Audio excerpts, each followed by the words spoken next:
President Trump a short time ago telling Walmart that the company should, I'm quoting now, eat the cost, end quote, of higher tariffs. The comments come after the retail giant said this week that it would raise prices because of Trump's tariffs being too high. Some breaking news happened just a few moments ago. Walmart now saying it must raise prices to deal with the cost of tariffs. Imagine strolling into your local Walmart for the usual errands, beef, lettuce, maybe a box of cereal, and suddenly feeling like you've walked into the Four Seasons Beverly Hills. Your go-to 500-gram tray of beef? Boom! $9 becomes nearly $14 overnight. Lettuce jumps 30% like it's auditioning for the stock market. And your morning cereal? Up $2, no toy inside either. Then you look up and poof! Walmart's famous everyday low prices banner has vanished like Trump's old tweets. Why? Because they're staring down the barrel of a $25 billion net loss in second quarter of 2025. And cheap prices don't pair well with financial collapse. But here's the kicker. This isn't just about your wallet getting thinner. Walmart has officially announced it will shut down 10 distribution centers by the end of July and prepare to lay off over 50,000 employees. That's not just a bump in the road, that's an economic pothole the size of Mar-a-Lago. Why is this happening? Well, you can thank Commander in Tariffs himself, Donald J. Trump. His tariff tantrums have turned every single shipping container into a rolling cost bomb. Every proclamation he makes is like spinning a wheel of economic misfortune, except the prize is always you pay more. This isn't just bad timing, it's nuclear timing. If the White House doesn't cut the red wire soon, we're looking at the biggest retail collapse in U.S. history right before the holiday season.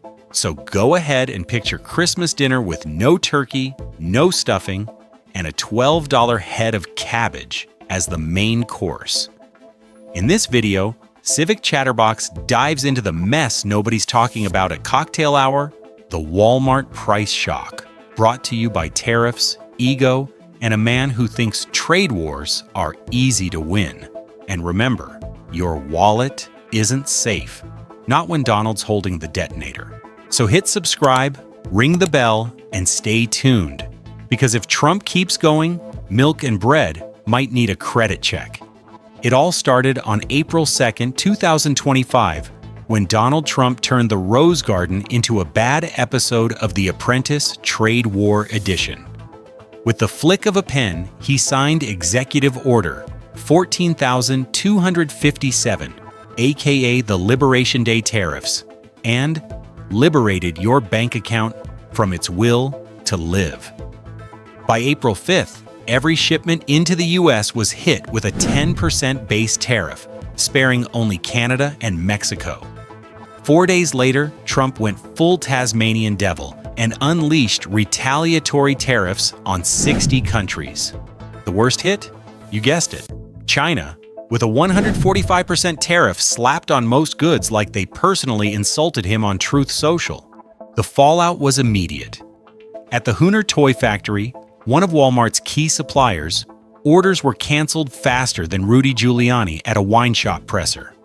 Output fell by 70% in April alone. In just 4 weeks, the American Toy Association warned that 45% of its members faced bankruptcy. Container shipping costs from Shenzhen to Long Beach nearly tripled, even as demand collapsed. That's not economics, that's chaos. Meanwhile, in Europe, Trump threatened a 50% tax on all EU goods unless Brussels bent the knee.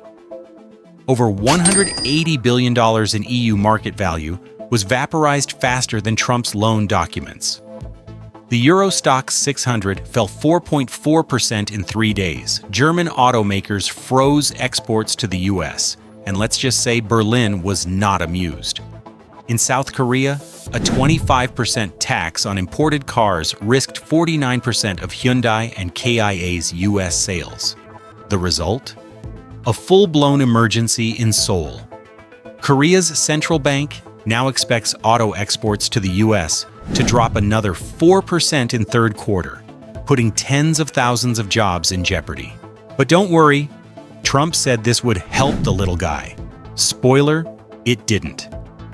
Then came the legal circus. On May 28th, the U.S. Court of International Trade said Trump had likely exceeded his authority under the EPA, putting the tariffs on temporary ice. But temporary is the key word. The appeals could take weeks, and in the meantime, nobody knows the rules of the game. Walmart certainly doesn't. The retail giant, which once ran a just-in-time machine with 11,000 containers a day, is now seeing store shelves sit empty, costs explode, and losses stack higher than Trump's legal fees. Let's talk numbers. Freight rates from Asia to the U.S. jumped from $3,500 to $6,500 per 40-feet container in just 3 weeks. Carriers now warn $8,500 is next. 20% more shipments are being delayed or outright missed. Bonded warehouse rents quadrupled, standard storage fees up 60% in a single quarter. Walmart's once efficient system is now a flaming wreck. With 10 distribution centers paused, they're burning millions per day just holding idle containers. Remember when just-in-time made everything cheap? Yeah, those were the days. Now, economists say the new tariffs will suck an extra $1,000 per year from every American household. And CFO John David Rainey isn't sugarcoating it. He says retail prices will keep climbing in July. A pound of choice beef that used to cost $12? Try $14. A patio set from Guangdong now comes with a $60 upcharge.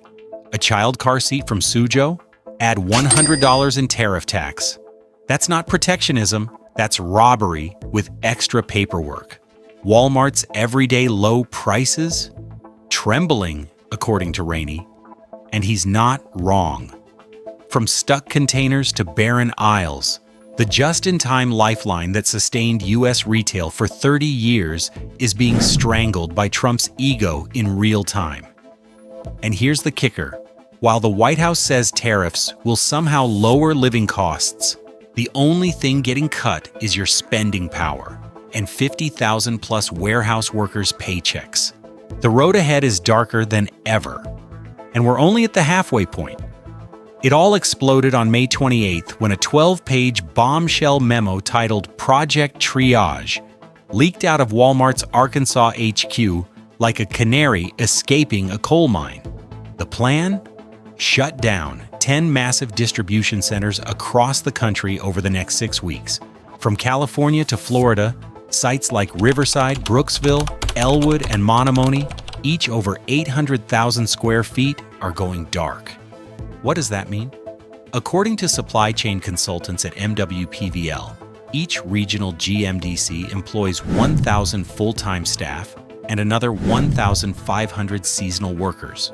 Multiply that across 10 locations, and you've got 50,000 workers, about 70% of them on short-term contracts, now facing unpaid limbo starting this month. The backlash was instant. A 72-hour nationwide Walmart boycott launches this Monday. Unions are fuming, city councils are panicking, and TikTok is roasting Trump harder than a Florida sunburn. In Brooksville, Florida, DC number 630 represents 9% of local tax revenue. The city council had to call an emergency meeting, fearing collapse of the entire Kettering Road Industrial Park, home to 200 trucking companies. Even the mayor of DeKalb County, Georgia, said this was another punch in the gut after 2 superstores closed earlier this year. Meanwhile, Walmart's sleek, everyday low-price supply chain is now running on fumes. Restocking used to take 48 hours. Now, try 5 to 7 days minimum. Southeastern stores are already being told to max out freezer space to brace for late-arriving perishables. Because nothing says prepared like a deep freeze full of overpriced lettuce. And online, the hashtag empty aisles hit 12 million views in 24 hours. Videos of barren shelves are being posted with a blunt message to Trump.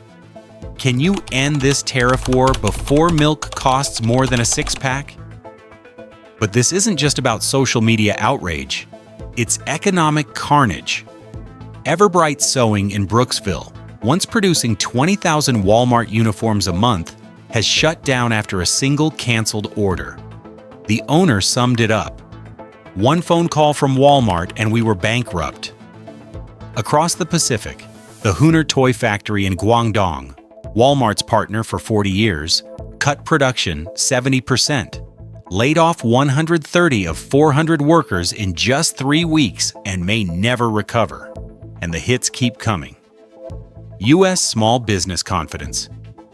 Index plummeted to 95.8 in April, below the 51-year average. China West Coast container rates soared from $3,500 to $6,500, with projections of $8,500 by mid-July. Trucking demand flatlined. Knight-Swift CEO says Q3 demand is basically a ghost town. Local carriers are now running empty backhauls or going unpaid altogether. Even corner delis near Walmart's distribution hubs are seeing revenue vanish. As one Wall Street analyst put it, when a warehouse shuts, every truck outside turns to rust. This isn't just inflation. This is industrial collapse, one tariff at a time. And yet, Trump continues his America First cosplay with a plan that's actually exporting American jobs faster than you can say trade deficit. Let's talk about Walmart's counterattack, Project Reset, a multi-pronged survival plan, aims to rebuild the supply chain in 24 months. Before Trump's 145% tariffs, 60% of Walmart's non-essentials came from China. By Q1 2025, that's dropped to 48%. They're shifting to Vietnam, India, and Cambodia. But that's not exactly tariff-proof. In Hanoi, Walmart committed $1.2 billion to expand production and bargain down the tariff rate to 25%. But the White House, ever so stable, immediately threatened to hike anti-dumping duties on Vietnam to 46%, then delayed it for 90 days, making contracts pointless overnight. To avoid another whiplash, Walmart's hedging with a $5 billion investment in its Maiden Heartland initiative, building plants in Arkansas, Ohio, and South Carolina. The funds came from a $5 billion bond issuance in April 2025, right before interest rates ticked up. But it's just a down payment. The real commitment? $350 billion over 10 years toward U.S. farming, production, and logistics. And it doesn't stop there. They inked a $520 million deal with robotics firm Symbiotic to roll out a self-learning AI system called Link 16. Yes, like the military's data network. This thing can forecast tariffs, reroute containers, and supposedly save $600 million a year in delay costs. If it works, Walmart may even sell the API to its competitors. You know you're in trouble when your plan B involves monetizing a robot's ability to predict Trump's next tantrum. But all of this hangs by a thread: tariff volatility. Every time Trump hints at tweaking the rules, Walmart's entire supply chain map pivots within 72 hours. And guess what? Wall Street is already panicking.